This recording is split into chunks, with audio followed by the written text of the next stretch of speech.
Y'all, Brittany proceeds to throw a drink in this bitch face. I said, damn. But y'all, the kicker wasn't even that. Okay, that wasn't even the kicker. The kicker was how Brooke stood there with the shit just dripping all down her face. Like, I said, damn, this bitch look possessed. And like I said, she did say, the death of my daughter did give me anxiety, so I be flipping out. And I think she really was trying to calm herself, because she was looking kind of possessed. She really Jackie is in her confessional saying, yeah, she feels inferior to the group and she just wants to make her stance known and she don't have to do that. And I'm here to tell y'all, yes, she do. Yes, she do. In this situation, yes, she does. Yes, Brittany was doing too much. But for these group of bitches, yes, she does. She needs to show these group of girls, all three of them need to show these group of women, Jen, Jackie, and Brooke, that they not to be fucked with. Because this is about to set the tone for how you're going to be treated. And that's just it.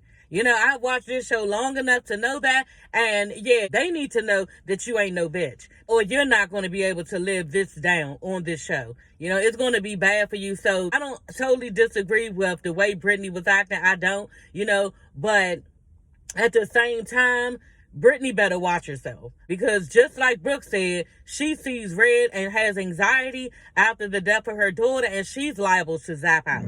So y'all, Brittany, okay, is having a little shindig at an ice skating rink. And yeah, Jen and Brooke, y'all, what are they doing? I love this show, y'all. They have minks on and furs on, coming to this ice skating rink. And the little lady is asking, are y'all skating? They're like, no, I don't know. Like, looking all around, like, got the stink face girl, like, what? These people, y'all came fabulous, honey, and they not used to this type of shit, okay? So, Jen and Brooke are talking about how they made up with Jackie, y'all, because they made up with Jackie. And, yeah, Brooke is like, she ain't harboring no bad feelings, but she's moving forward with caution, okay? And you better. With Jackie, you better, honey, because the thing about it is Jackie is real 50. Okay, she real 50, and she got two sides. And just remember that y'all was beefing with this bitch for a reason. Okay, she was being 50 at the time with both of y'all. So, yeah, we ain't gonna get into it, but, yeah, that's what she was doing. And Jackie, I just wouldn't trust. Brittany, okay? Brittany is for TV, and she ain't playing, okay? Brittany got a little bit of anger in her, and she was checking for Brooke, okay? The entire time, y'all. Did y'all see her face? When Brooke was talking, she had an attitude, and before the situation with Clayana, she had an attitude before that.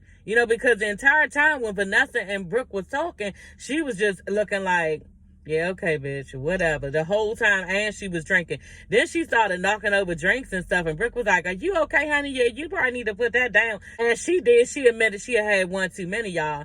But when they started getting Clayana's name mixed up, because who got her name mixed up? WNBA fiance. That's who it was. I don't remember her name. She had got her name mixed up, and she was very sympathetic about it. She was like, oh, okay, right, Clayana. I got to remember that. Okay, Clayana. Like, it was no shade or anything. But when Jen was like, yeah, we don't know where you came from. And Jen, it seemed like she didn't have no shade with how she said it. And Jen was like, you kind of just appeared, so we don't know you, And I felt the same way. I felt like they just threw her out there. Like, one minute she was in the kitchen cooking. Somebody came in the house. I was like, who is this? And I just feel like we still don't know who she is. And she was like, oh, well, I had a conversation with Shawnee, Jen, and Jackie. Bitch, okay. So basically, they just had a meeting with you, and then they threw you on this goddamn show. Because we don't know who you are and where you came from. And Brittany was like, well, I just don't think she appeared. Yeah, she didn't just appear. Like, got an attitude. It's like the NBA fiance, Ayana, and Brittany got this, like, alliance, And I don't know whether it's a young girl alliance. I don't know whether it's because they met up in the beginning of the episode type of an alliance. So they're against the older girls or the OGs of the show. But, yeah, there's something there, and there's about to be something there, Because just like the NBA fiance said, yeah, if Brittany on board with the shenanigans, then she is too. So she gonna have her back regardless. So, but anyway, Clayana was like, well, I didn't know I had to check in. and Brooke was like, no, but we do need to know where you came from. Next thing you know, Cleon is like, well, I'm a grown-ass woman, and I deserve to be respected, and I'm here, and all this stuff. Brittany is like, what she's trying to say is she has her own name, and she's going to stand out. Basically, they don't want to be up under these women, as if they are afraid of them, or they need to be looked down upon. They don't want that type of narrative, and I agree. And this is the reason why they're being aggressive. Brooke tells her, you a drunk fucking bitch and you all out of pocket. Why you getting all excited, y'all? She jumps up and Brittany jumps up. Brittany was like, why you standing up? And Brooke was like, I can stand up if I want to. And just like the WNBA's fiance said, when you stand up on people, that means that you are threatening to fight. That was a little hint right there that she ready to go. And that's where Brooke was throwing around her weight. This is what they do, y'all. They jump up, all getting loud and all this shit. And so, yeah, Brittany pulled her card when she did that shit. After Brittany pulled her card with the shit of her standing up, Brooke was like, what, you drunk and you sloppy. She was like, sloppy? Yeah, you might want to talk to your surgeon about that. I said, damn, okay? Because Brooke, honey, okay, the thighs ain't matching with the ES, okay? I always say that, y'all. Brooke looking real deformed, and I don't know why she think that was good work that her surgeon did. It's not at all. Like, she needs to go back, get some taken out of her butt, have it match up to her thighs, the ratio thigh and ass, it's just not good. It literally looked like she has a donkey ass on two sticks.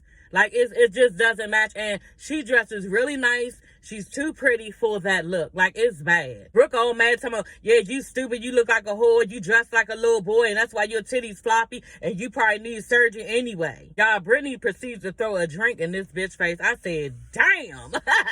But y'all, the kicker wasn't even that.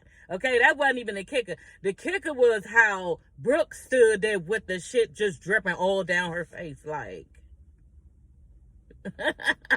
I said, damn, this bitch look possessed.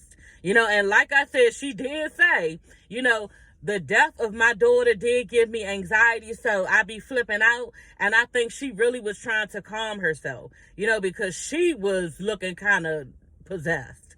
She really was. And I was getting afraid for Brittany, and they actually rushed her out. She was doing all this, leaving out of the thing like a little girl would, doing all this shit, bitch. It's way more serious than that. And now you got a serious ass beef with this bitch, Brooke, and her daughter just died. I just really wouldn't want to test her.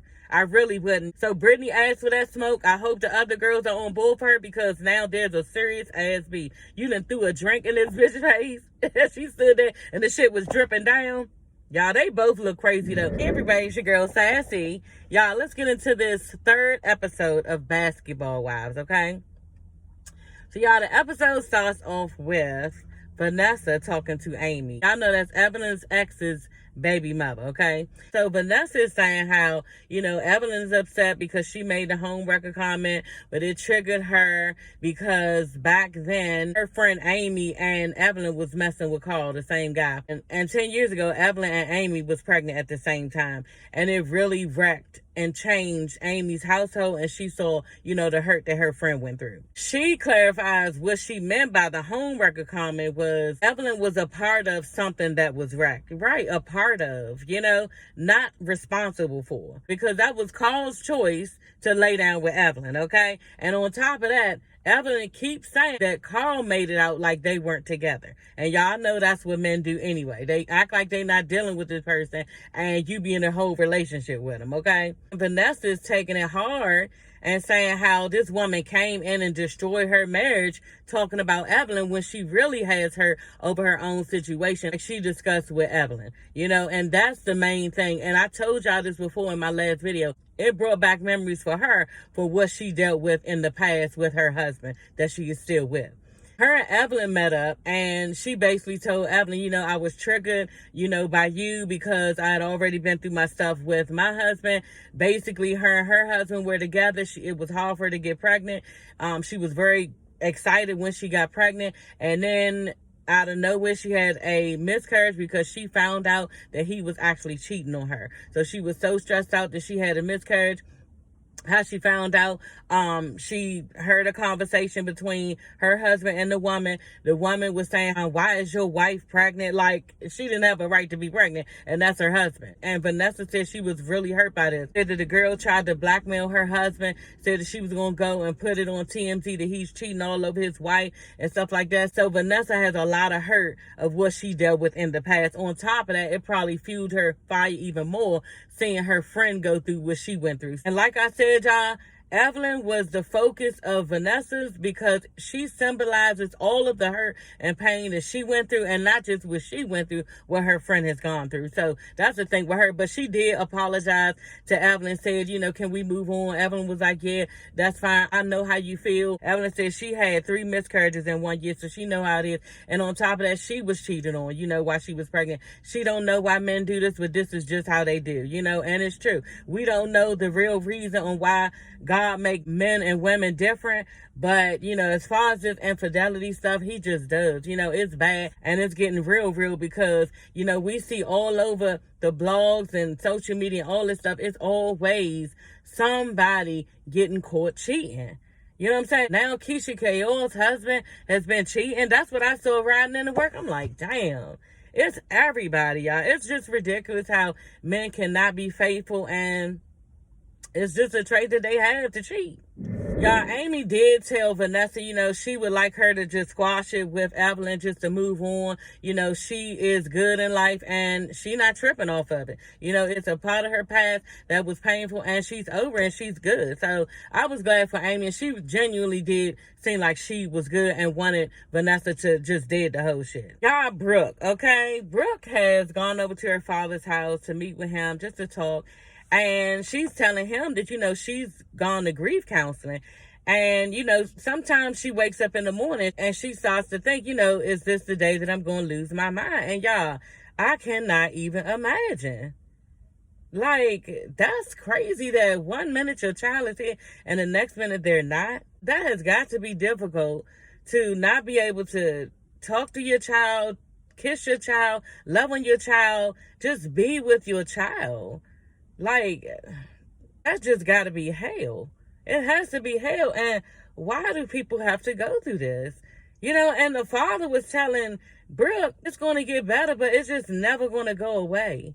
It's never going to go away. And he knows that, all too well, because just like they were discussing, his son got killed, and he was like, he used to blame himself and stuff. And Brooke was like, yeah, there were times we couldn't even find you. He was like, I was just off away because I was handling my own grief and I really didn't even know how to handle it. And I was putting a lot of blame on myself.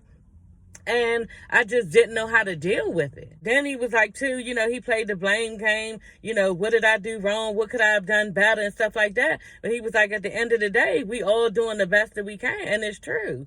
It's just true. So I felt bad for both of them. And blessings to anybody who has lost a child. It has got to be tough. Brooke was saying that sometimes her grief turns to anger.